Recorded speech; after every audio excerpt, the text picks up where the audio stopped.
Estamos juntos novamente para estudarmos a Epístola de São Paulo aos Romanos, a nossa mensagem número 55, sobre essa epístola maravilhosa. E o título da mensagem é O Destino Maravilhoso. Agora reparem, irmãos, eu vou em cima ainda do verso 28, nós vamos ver do 28, 29 e o 30 do capítulo 8. Então vamos juntos. Abra sua Bíblia, Romanos 8, de 28 a 30. Fala assim: Sabemos que Deus age em todas as coisas para o bem daqueles que o amam, dos que foram chamados de acordo com o seu propósito. Pois aqueles que de antemão conheceu, também os predestinou para serem conformes à imagem de seu Filho, a fim de que ele seja o primogênito entre muitos irmãos. E aos que predestinou, também chamou. Aos que chamou, também justificou. Aos que justificou, também glorificou. Olha só, queridos, esse capítulo 8 ele traz o ministério do Espírito Santo, conforme nós temos explicado. Os puritanos ingleses chamavam o capítulo da perseverança final dos santos, né? Mostrando que mesmo nas lutas, nos sofrimentos, devemos esperar em Jesus a vida abundante que ele prometeu. E o instrumento para essa espera, para que se concretize, é a nossa fé. É o instrumento disso. E a fé vem pelo ouvir a palavra de Deus. E esse verso 28 ele é uma das doutrinas mais maravilhosas da Bíblia. É um travesseiro para os cansados, né? Ele é tão maravilhoso, né, mas ele depende muito de uma atitude mental, tá? De confiança em Deus. O verso 28, imagina a situação, sabendo que você está passando por uma dificuldade, uma situação difícil, você começa a declarar que você pode não entender, mas que aquilo de alguma forma vai cooperar para o nosso bem, que aquilo vai cooperar para o seu bem, mesmo que você não esteja vendo isso acontecer. Isso é um verdadeiro antídoto para o medo. O medo é o oposto da fé, irmãos, né? O medo ele é uma defesa instintiva do nosso corpo, né? Em meio de uma calamidade ou de uma tragédia iminente, o medo vem até para nos defender, né? Mas o medo em si, se ele vira uma atitude mental constante, ele é carregado de ansiedade. Ele pode nos paralisar e, se ele não for controlado, a gente realmente pode ficar numa situação muito difícil. É claro que na vida existem muitas coisas que a gente teme, né, que aconteçam. Perigos reais, perigos imaginários, sempre à espreita. E o medo parece que nos recebe de braços abertos. Vem, vem, que eu quero que você sucumba a mim, eu vou te esmagar, eu vou arrancar a sua vida. O medo tem esse poder, irmãos, né? E o verso 28 é um antídoto para o medo. Quando diz que todas as coisas cooperam para o bem daqueles que amam a Deus, pelo menos 5 convicções inabaláveis eu posso ter. Primeira convicção é que Deus age sempre em favor dos seus. É isso que ele está falando. Deus não é um deísta, né? Conforme a teologia fala, aquele que construiu o universo como se fosse um relógio, deu corda e o universo anda sozinho. Não, nosso Deus não é assim. O Deus interfere na história humana. O Deus se preocupa com o ser humano. Segunda coisa, que é uma convicção inabalável, é que eu espero que todas as coisas vão cooperar para o bem daquele tipo de pessoa especificada. Qual é? As que amam a Deus. As pessoas que amam a Deus podem esperar que as coisas cooperem para o bem, independente de como sejam. Deus age sempre para o bem em todas as coisas. Pode ser por meio de provas, inclusive sofrimentos, né? É, ele tem a capacidade de transformar algo negativo nas nossas vidas em algo positivo. Nada escapa do seu domínio. Terceira convicção inabalável é que parece que existe uma divisão na raça humana, né? Os que amam a Deus e os que ignoram a Deus ou não estão nem aí para Deus, são completamente diferentes. Você pode aquela família ali, vizinha, é uma família próspera, uma família saudável, não tem problemas de saúde, não tem problemas financeiros, mas não querem saber de Deus. O que eu tenho a dizer é o que a Escritura diz, irmão. Aqueles que não buscam a Deus, que não amam a Deus, que não se preocupam com as coisas de Deus, acabam se colocando debaixo da ira de Deus, por causa do pecado dentro do coração humano. Então, reparem, as aparências enganam muitas vezes, né? Não é o fato de uma família ou alguém ter uma prosperidade maior que a sua, ou parece estar vivendo num padrão de vida melhor que o seu, que ele está numa situação espiritual melhor que você. Porque se ele realmente não tem Cristo no coração, ele está afastado de Deus. E isso é muito ruim, irmãos. E a quarta convicção inabalável: Deus não muda o seu propósito de amor para conosco. Ele transforma o mal em bem. Olha a história de José do Egito, traído pelos irmãos, vendido como escravo, passa anos como escravo, depois na casa de um general romano que ele servia, um general egípcio que ele servia muito bem, Potifar. De repente a esposa de Potifar o acusa injustamente e ele vai parar na prisão e fica anos na prisão, quer dizer, numa situação totalmente ruim e mal. E é na prisão que Deus vai transformar essa situação, vai colocar José como segundo do Egito, ele vai salvar o império do Egito da fome e vai salvar o povo de Israel que estava começando a ser formado, levando para o Egito, irmãos. Se você vê a carta que Deus dita para Jeremias, no capítulo 29 de Jeremias, quando o povo vai para o exílio da Babilônia, perderam tudo, achavam que a vida acabou, Deus fala: olha, vocês precisam saber que meus pensamentos em relação a vocês são pensamentos de paz e prosperidade para dar o fim que desejais. Vocês vão prosperar na Babilônia, eu cuidarei de vocês. Então, isso mostra a capacidade que Deus tem de transformar qualquer situação em algo bom para nós. E outra coisa, as promessas de Deus realmente são para aqueles que o amam. Deus é um Deus teísta, não deísta, é um Deus que interfere na nossa história, que não permita que o universo funcione automaticamente, senão o pecado já teria destruído todo o universo. Colossenses capítulo 1 diz que, ao falar de Cristo, dizendo que ele é a imagem do Deus invisível, que todas as coisas foram criadas por intermédio dele, as visíveis e as invisíveis, mostra o quê? Que Deus controla todo o universo por meio de Jesus Cristo. Como é por meio de Jesus Cristo, há uma diferença entre aquilo que acontece com os cristãos e aquilo que acontece com os não cristãos. Mesmo no meio de tribulação, irmão. Romanos 5 diz que num cristão que ama a Deus, a tribulação produz perseverança. A perseverança transforma o nosso caráter num caráter aprovado. E a esperança não nos desaponta, porque Deus derramou o seu amor por nós por meio do Santo Espírito que agora habita em nós. Isso é doutrina cristã, irmãos. Então, mesmo que a gente passe por sofrimento, por tribulação, né, o sofrimento e a tribulação, na situação que a gente está de sermos herdeiros de Deus, filhos de Deus, pertencemos a Jesus Cristo, o sofrimento ele acaba sendo transformado em algo benéfico. Porque o sofrimento tem um poder, irmãos. Tem um poder de nos pegar, de nos sacudir, de nos despertar espiritualmente. Então, nesse aspecto, não que eu vou ser um masoquista, né, querer sofrer, mas nesse aspecto, ele atua para o nosso bem. Porque o maior perigo para a alma humana é aquilo que está em Provérbios capítulo 1, verso 32, que é a sensação de bem-estar, tá? Achando que tudo está correndo bem, leva o louco à morte. Porque nós estamos num ambiente de sofrimento. Esse mundo é um mundo perigoso, né? E a gente tem que estar sempre vigiando e orando, como Jesus fala. Se um empresário monta o seu negócio, de repente tudo está indo bem com ele, né? E começa a caminhar automaticamente, as vendas vão indo automaticamente. Se ele não for ligado, aquilo pode gerar uma frouxidão nele e ele vai perdendo o contato com o meio ambiente empresarial.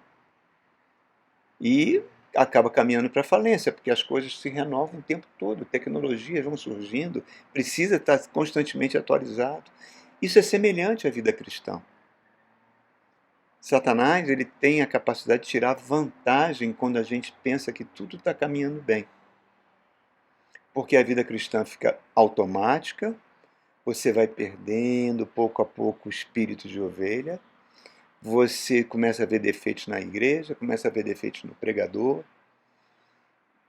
e para que isso não vire um câncer na nossa alma, Deus permite.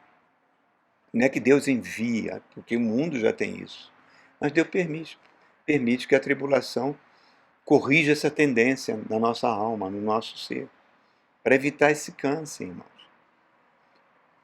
Isso, e a tribulação tem esse poder de provocar um choque, nos deixa perplexos, né?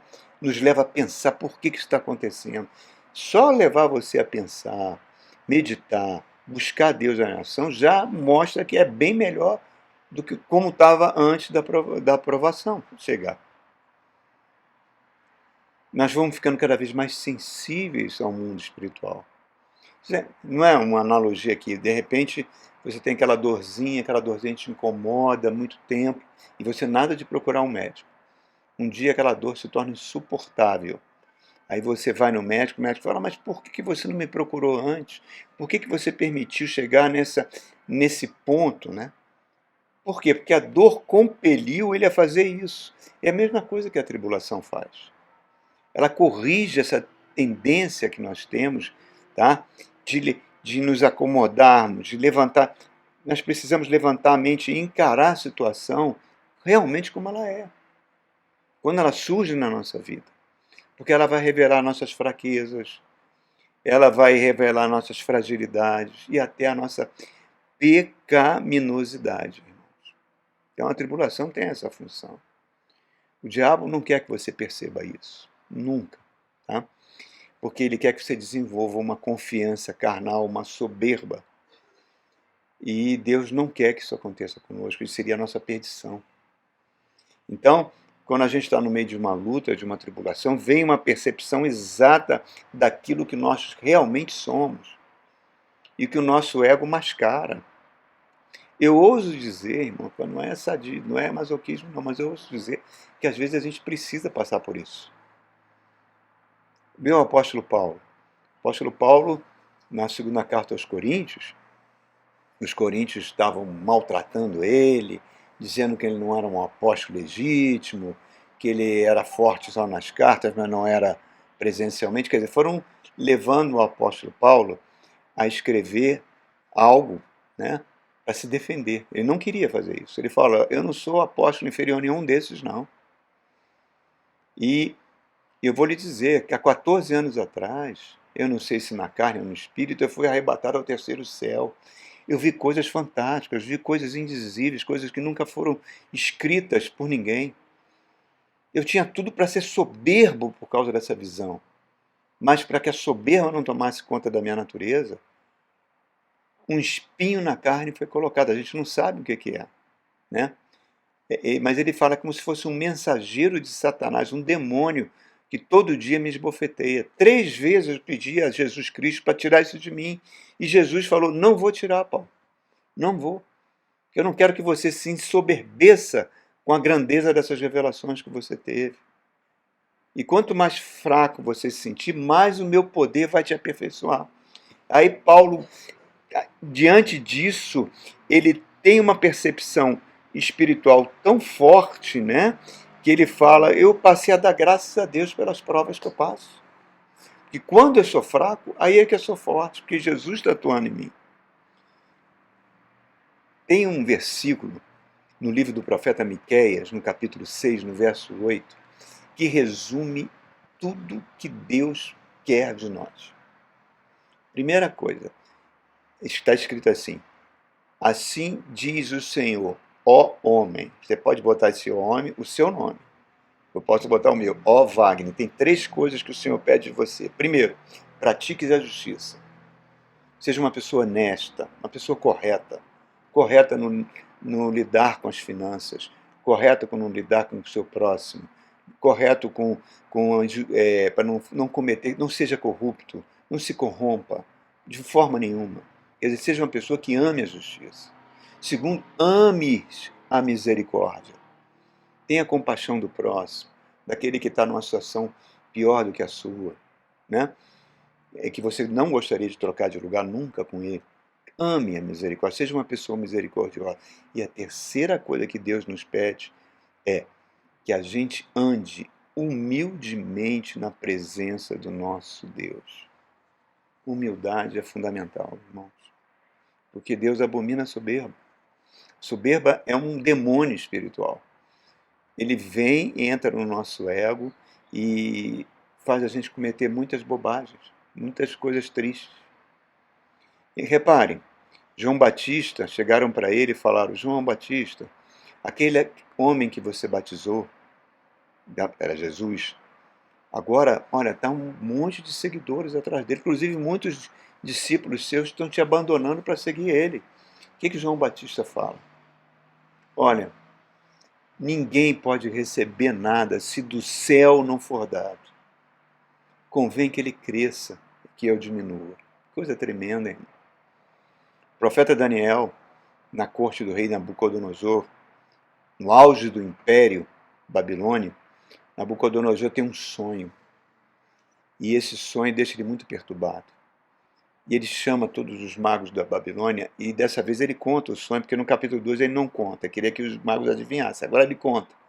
Olha, eu sonhei que eu vi uma árvore gigantesca, imensa, que cobria toda a face da terra, as árvores do céu tinham abrigo, e de repente vem um mensageiro do céu e corta a árvore, deixa só um toquinho, amarra esse toquinho com correntes, os leva para o meio do mato, ele vai ficar levando chuva e orvalho, e aí ele fala, o anjo fala, até que ele reconheça que o céu comanda tudo. O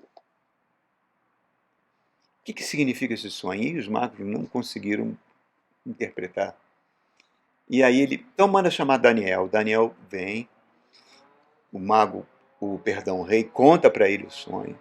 Daniel fica em silêncio, o rosto dele fica perturbado. Nabucodonosor fala a Daniel, pode falar, não vai acontecer nada com você. E ele fala, ó rei, que esse sonho seja para os seus inimigos, porque olha, essa árvore é você. Você é essa árvore. Você fez o que quis. Você conquistou países, destruiu povos, matou quem que você queria, deixou viver quem você queria, entendeu?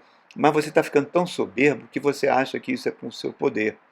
Então haverá um tempo que você, por não reconhecer Deus, você vai ser arrancado do seu reino, vai perder o seu juízo mental, vai viver com os bichos na floresta, até vai levar chuva, vai dormir ao relento, vai ficar numa situação horrível, até que você reconheça que o céu comanda tudo.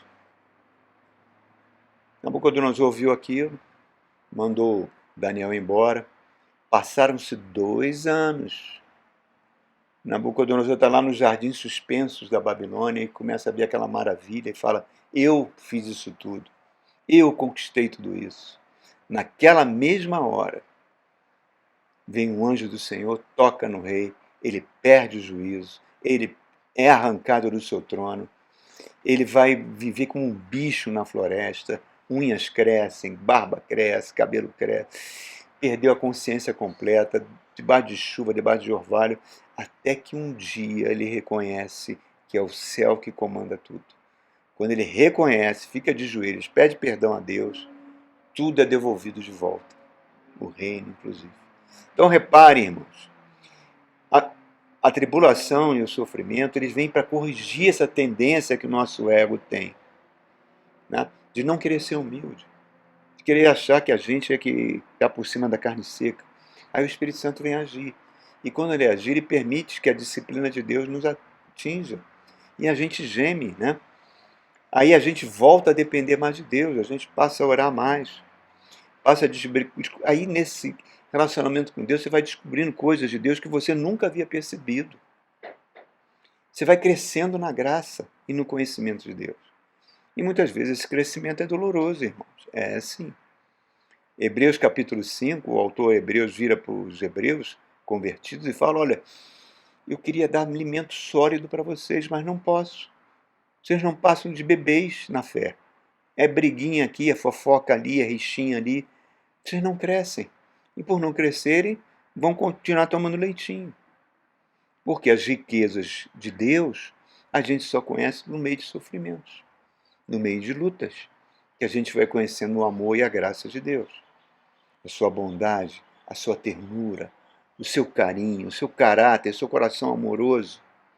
Cada vez você vai tendo um conhecimento mais profundo do Senhor. Isso transcende o intelectual. Você vai encontrando uma realidade sobre quem é Deus. Agora, pastor, precisa realmente a gente passar por tribulação para chegar nesse ponto? Infelizmente sim, irmãos. Infelizmente sim. Por quê? Por causa do pecado dentro de nós. Por causa da nossa natureza pecaminosa. É o único meio de aprender lições. Eu posso dizer a você, eu me olhando o que eu era 10, 15 anos atrás, eu vi que eu já não sou mais a mesma pessoa. E nem você deve ser mais. Se você está no Senhor, você vai, por meio de muitas coisas, muitas tribulações, você vai sendo aperfeiçoado, irmão. Talvez você está mais perdoador, mais conciliador, mais tolerante. Nós vamos nos aproximando mais daquilo que Jesus Cristo é. Eu sei que muitas vezes a religião impede isso. A religião tem esse poder. Ela transforma os homens que controlam a religião em instrumento para controlar a vida dos outros, né? E muitos acabam abandonando a religião, as suas práticas, por causa disso. E quando abandonam, experimenta aquela sensação de liberdade. Ai, que alívio! Mas aquilo, infelizmente, dura pouco. Por quê? Porque fica um vazio dentro de nós. Esse vazio só é preenchido por Jesus. Se eu fizer uma pergunta para você e de perguntar qual foi o maior milagre da sua vida, né? Você vai ver que não foi um bem, o nascimento de um filho, uma promoção, uma cura. Não, que o maior milagre foi realmente quando Jesus nos resgatou. O cristianismo não é religião. O cristianismo é uma nova consciência, irmãos. Uma nova consciência. Nós vivemos numa época que a modernidade está muito complicada. Foi escrito um livro recente sobre uma psicóloga famosa, best-seller nos Estados Unidos, onde ela escreveu, estou tentando me lembrar do título do livro, que foi, está fugindo, oh meu Deus, A Mente Dominada pela Dopamina. Mais ou menos assim. A dopamina é uma substância, um hormônio, que provoca a sensação de prazer. Por exemplo, se uma pessoa toma uma dose de crack, a primeira dose libera cerca de 95% de dopamina no cérebro. Isso gera uma sensação de euforia, de prazer muito grande. A segunda dose só libera 0,01% da dopamina. Por isso que a pessoa vai se viciando no crack, porque ela fica buscando aquela primeira sensação que ela não vai experimentar nunca. Então, reparem, nós temos uma sociedade que é dominada pela busca ao prazer, seja por sexo, seja por prazer em jogos de aposta, cada vez tem mais coisa, seja por busca de grana, por política, enfim, tudo isso. E o que vai acontecer? Esse livro diz que isso está cada vez aumentando mais os casos de tristeza, depressão e suicídio. Cada vez mais. Infelizmente, isso mudou, de alguma forma, a consciência da igreja. Muitas vezes a igreja, tristemente a gente fala isso, é vista como uma organização religiosa financeira, né? Não há uma preocupação com almas a serem resgatadas, e sim, muitas vezes, com questões financeiras. A nossa igreja, ela, desde o seu início, ela apoia um grupo missionário na África. E certa vez um pastor, que eu prezo muito, chegou para mim e falou: "Ô, Wagner, vocês estão apoiando aquelas missões lá na África, mas tão pouca gente é convertida por aqueles missionários. Tão pouquinho, você está usando o recurso da igreja para apoiar isso." Eu falei: se Jesus Cristo diz que ele deixa 99 ovelhas no aprisco e vai atrás da ovelha que se perdeu, isso mostra que uma alma para Deus tem uma importância gigantesca. Esse pensamento de de número, de quantas pessoas são resgatadas. Isso é coisa meio capitalista, isso não tem nada a ver com o Evangelho, irmãos. O Evangelho preocupa com cada alma, é importantíssima. Isso faz muitas vezes que as pessoas não olhem a igreja, isso é uma tristeza, como um lugar de restauração pela pregação da palavra de Deus. Aí começam a usar desculpas várias, né? Ah, só querem pegadismo, tem maus pastores, tem pastor envolvido com isso, envolvido com aquilo. E com isso vai criando uma imagem negativa, onde é o único lugar nesse mundo que a pessoa tem que ter esperança. Certa vez, eu estava no Rio de Janeiro há muitos anos, congregando numa igreja lá no Rio, e eu fui participar num grupo de música e conheci um tecladista, um jovem tecladista, mas ele estava com muitos problemas relacionados à droga. E eu falei com ele, olha, vai no culto dessa igreja quarta-feira, Deus vai falar contigo, procura, assim que chegar lá, você vai ter pessoas que vão te receber. Aí ele foi, eu liguei para um diácono da igreja, falei, receba essa pessoa, esse jovem que está aí. E ele sentiu uma alegria tão grande, ele entregou a vida a Jesus. Aí no dia seguinte, na semana seguinte, eu liguei para ele, para a casa dele, para convidar ele de novo para ir ao culto. E a irmã dele atendeu. E a irmã dele falou assim, não, foi o senhor que levou ele para a igreja? Eu nunca mais faça isso. Nunca mais faça isso. E olha que ele estava passando por clínicas de recuperação de drogas e não conseguia melhorar. Quer dizer, para ela era mais importante que ele continuasse nas drogas do que fosse para a igreja, irmão. Isso acontece, as pessoas têm uma visão equivocada, né? Maus pastores deram essa visão. Mas, e também, irmãos, por causa disso, a igreja não prega mais o destino maravilhoso que a aguarda. Essa é a verdade. Que destino é esse, pastor? Olha o verso 29 e 30 de novo. Vamos falar um pouquinho mais sobre ele. Olha que coisa fantástica. É isso aqui. Diz assim, ó. Pois aqueles que de antemão conheceu, também os predestinou para serem conformes à imagem de seu Filho, a fim de que ele seja o primogênito entre muitos irmãos. E aos que predestinou, também chamou. Aos que chamou, também justificou.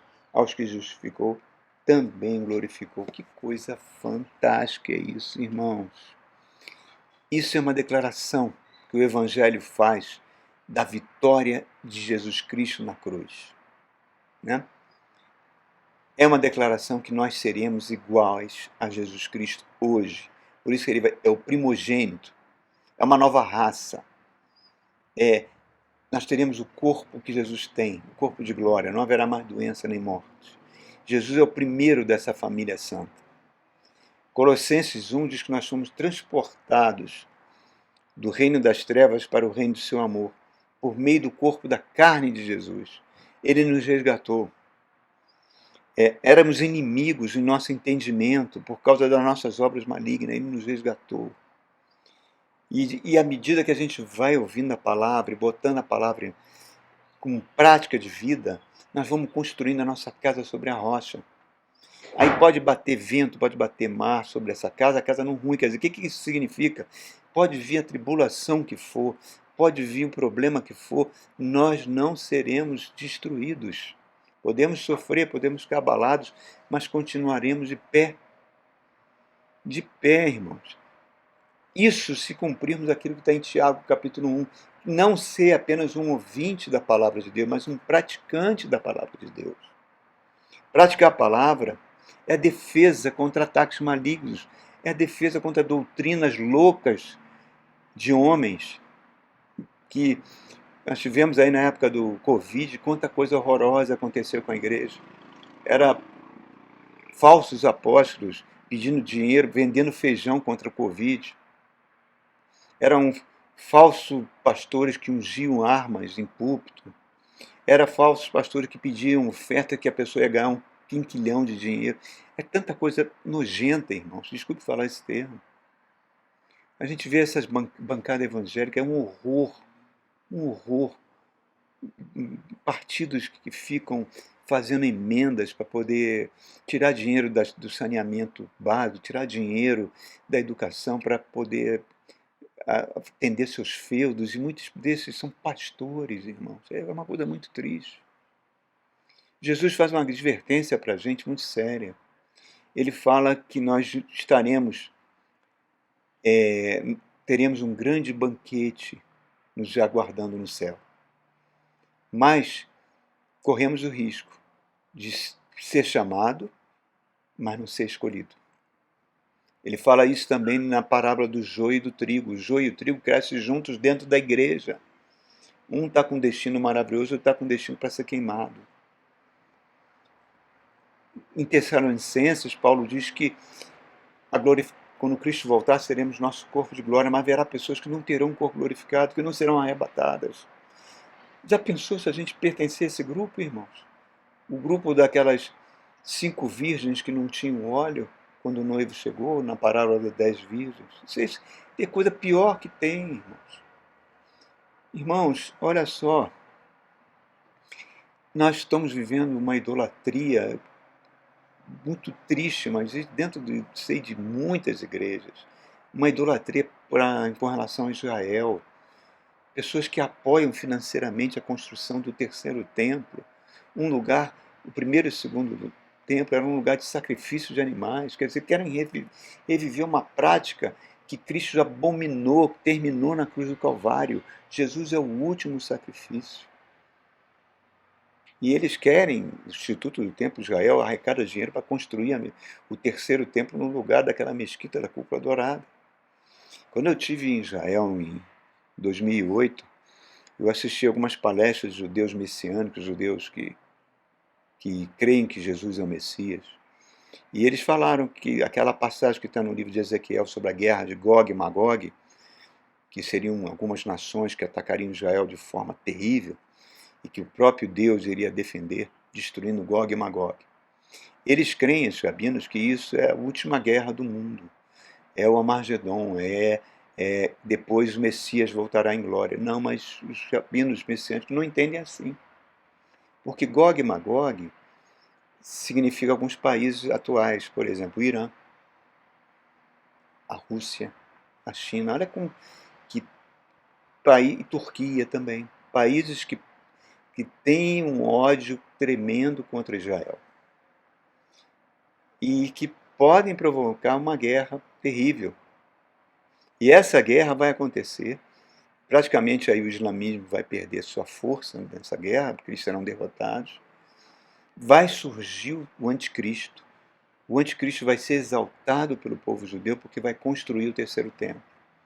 E depois de 3 anos e meio, ele vai promover a sua própria adoração nesse templo. E vai começar a grande tribulação sobre o mundo. Reparem, irmãos, que é só você acompanhar as notícias que você vê que nós não estamos muito longe disso. Há 12 anos atrás, no início da igreja, eu preguei que o problema do aquecimento global, 12 anos atrás, ia trazer fome, ia trazer desertificação, temperaturas totalmente loucas, safras seriam queimadas, e estaria preparando o governo do anticristo. Isso foi há 12 anos atrás, irmão. Olha hoje. Olha hoje o que está acontecendo. Então, reparem, tudo isso está mostrando para a gente, tá, que a gente tem que se apegar à palavra. Que a gente precisa de Deus cada vez mais, porque Ele vela para cumprir a palavra dele. Paulo fala aqui em 2 Coríntios que as tribulações do tempo presente não são para ser comparadas com a glória futura. Por isso que ele está falando nesse verso 29, os que de antemão conheceu, a esses chamou. Ele está dizendo o seguinte, e os que chamou predestinou. É um mistério isso. De alguma forma, Deus nos conhecia antes da gente nascer. Nós somos espíritos, né? Habitando um corpo. Então, Deus já sabia, Deus já promoveu um encontro nosso com Jesus Cristo, e quando a gente entregou a vida para Jesus, Ele já nos justificou. Justificou é um termo jurídico que significa que o juiz não imputa mais nenhuma acusação contra nós, porque a dívida foi paga por Cristo, certo? Eu recebi o DNA de Cristo e eu caminho para a glorificação. Todos esses verbos estão no passado, porque na mente de Deus isso já existiu.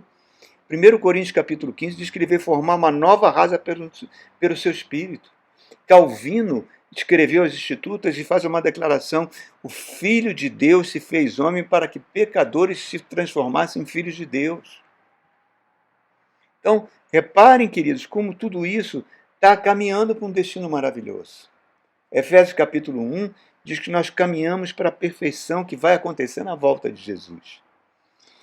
Por isso que ele fala, ele vai ser o primogênito de muitos irmãos.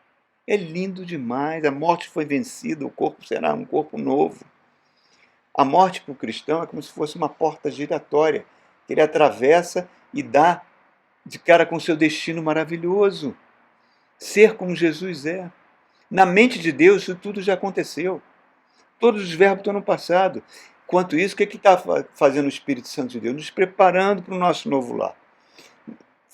Abrir a nossa mente, o nosso entendimento, para que a gente enxergue a verdade. Pense com a mente de Cristo, veja esse mundo como ele realmente é, a loucura que é esse mundo. E como nós precisamos do Evangelho. Então isso é uma mensagem magnífica. E é essa mensagem que eu estou querendo compartilhar com você agora. Por isso seja grato todos os dias pelo que Jesus fez por você. E pelo destino maravilhoso que está te aguardando. Mesmo que não seja pregado em muitas igrejas. Mas está sendo falado agora. Coloque isso no seu coração e viva com essa alegria. Amém? Deus te ama. Tá bom? Fica com Deus e até o nosso próximo encontro.